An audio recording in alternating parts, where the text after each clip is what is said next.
Existence is a very mysterious thing. Every single one of us has simply just found ourselves here. It's like we arose out of nothing, and now we're just here. And us humans have been questioning this whole existence thing for the entirety of our species' history. Every single culture in all of history has had some form of spirituality, that is, some form of thought, as well as expressions and beliefs and customs pertaining to the divine.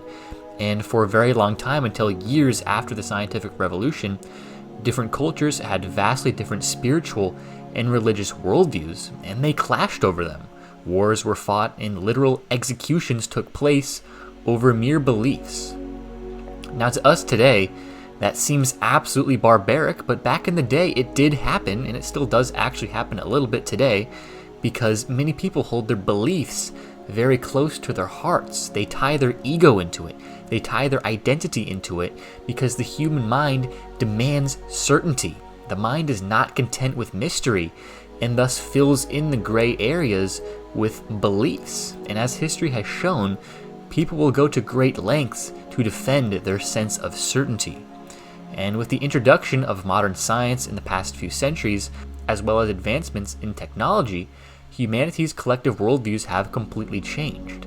Many people are now atheists, rejecting any sort of higher power, which was hardly ever seen before until science came along, and for the majority of people who still do identify as religious, they still show at least some trust in science because, well, science arrives at conclusions based on observation and experimentation. What's discovered and concluded scientifically is not meant to be denied, as it's the literal study of the material world, the collective reality that we reside in, based on what's observed to be true. And although science was absolutely revolutionary and has been a great thing for humanity, we still have to note that the reason we do science is the same reason ancient cultures had their wacky beliefs and customs regarding reality and the universe, which is man's desire to know, to understand reality, to figure out this whole existence thing, and to get in touch with something higher than their own self. And this is really what I define spirituality as, that innate ability we have to do inquiry regarding our existence, life after death, etc., and then live life in alignment with that inquiry is what makes humans naturally spiritual. So don't get lost thinking that spirituality is some sort of belief system. I mean, it can be a belief system like a religion, but that would only be a singular, finite form of spirituality. Spirituality actually refers to a much broader concept, so don't think it's something only hippies do. No, it's something everyone does, and everyone, Christians, Buddhists, astrologists, and atheists, and even people who have no identification with a particular religion or philosophy, all have their different ways of expressing their spirituality. So yes, science and spirituality can certainly coexist. In fact, I would say it's impossible for them not to coexist because in a way, science literally is spirituality. Without man's ability to be spiritual, I don't think it would be possible to think about science in the way we do today. Now, what happens with a lot of people, and I know this because this is how I was in the past, was that viewing reality through a strict, scientific, materialist lens demystifies existence, which in turn saps you of spirituality.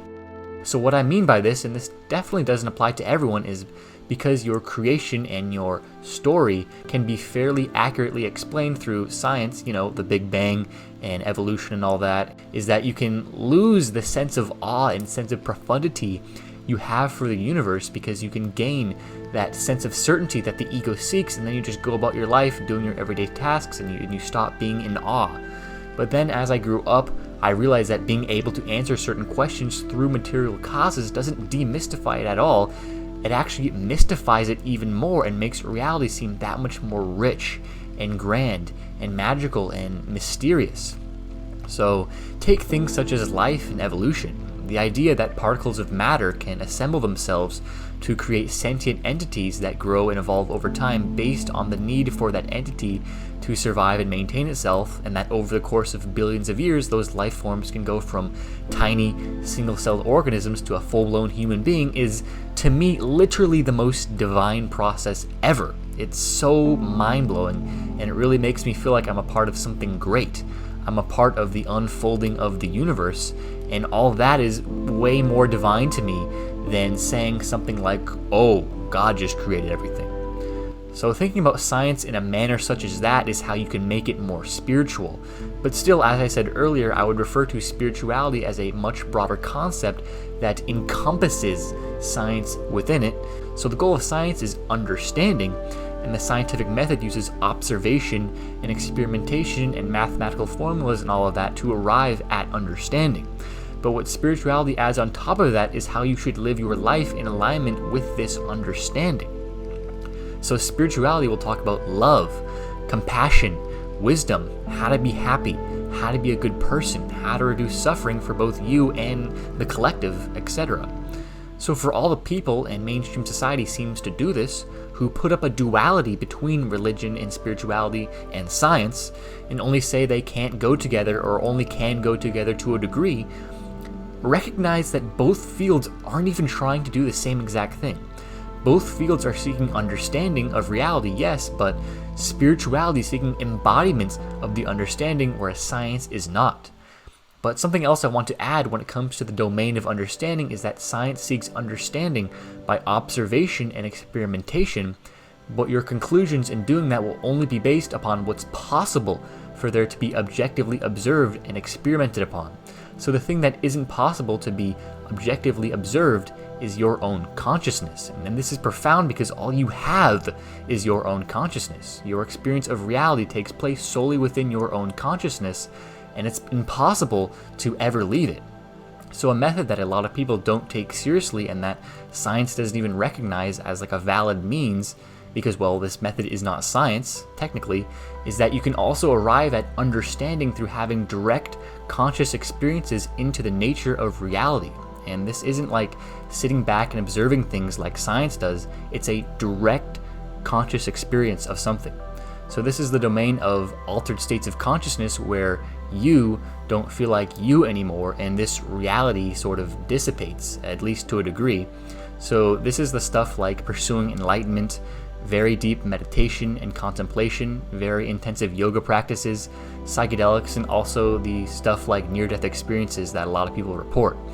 And this stuff isn't done by a lot of people because, well, one, not a lot of people know about the profundity of this stuff, and it's also threatening to the ego structure to dive deep into work in these domains. But it's something that seriously needs to be considered by more people when it comes to arriving at understanding reality, because direct experience can defy anything conventional science can observe and experiment upon and tell you. This is where you can experience things such as transcending the ego, transcending the body, transcending time and space, experiencing the afterlife that a lot of people from near-death experiences report, encountering entities, which is common for people on psychedelic trips, becoming infinite, experiencing eternal bliss and love, insights about God, merging with God, etc. And actually a lot of the OG prophets of the old age who are worshipped today, like Jesus and the Buddha, are both people who had very deep levels of understanding from this domain of direct experience, but now their message has been twisted throughout the centuries, and now a lot of people, especially people back in the day, take the twisted message as the truth, and they become dogmatic by thinking their religion, their way, is the absolute correct way and that all the others are wrong. So in today's world, what's sad is that each spiritual school of thought gets stuck in their own bubble and they don't want to unify with the others because they all directly conflict somewhat with what they believe.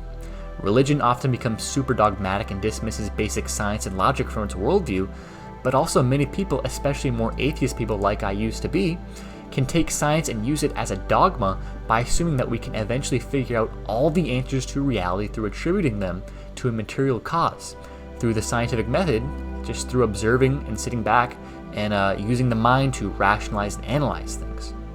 So what I'm saying needs to happen is that the domain of observation and experimentation of the material world, aka science, needs to synthesize with the domain of direct conscious experiences of the divine, and that if you want to do true spirituality in its purest form, not believe some belief system, not some religion, not some dogma, but to actually do it in its purest form, is that you also need to take your understanding of those two domains and use it to optimize your human avatar to be the best it can be for the greater good. And the reason it's important to synthesize all these domains of understanding is because you can't have the right embodiment without the right understanding. If you're believing in something false, or your view on reality is very narrow and you're not opened up to the greater whole and you're still unaware of all the pieces of the puzzle, then you can't live your life in alignment with truth. So the number one thing I think you should take away from this video is that spirituality is very intertwined with science. And when you're going about your spiritual journey, don't get lost in a bubble where you say, my way is right and all of you guys are wrong. Don't get into a bubble where you reject direct scientific evidence in favor of some outlandish belief. No, take everything you know, everything you've learned, all schools of thought, and unify them together. And to do this, you really have to read between the lines of what each school of thought is trying to say. And also try your best not to just believe things, because beliefs are not the truth. Beliefs are only a hunch about what the truth may be. And also recognize that conventional science is not the only way to understand reality and arrive at truth. Direct mystical encounters that countless people have had that have no scientific explanation need to be considered by more people when it comes to understanding the nature of reality. So I hope this video helped break down the duality between spirituality and science. Hopefully you don't put up a wall between the two and think they're two completely different and separate things. Please like the video, drop a comment for that algorithm boost. I think this video is one of my most important yet for people to understand, and if you wish to support my work at a deeper level, I do have a Patreon with various tiers. And as always guys, have a great day and peace.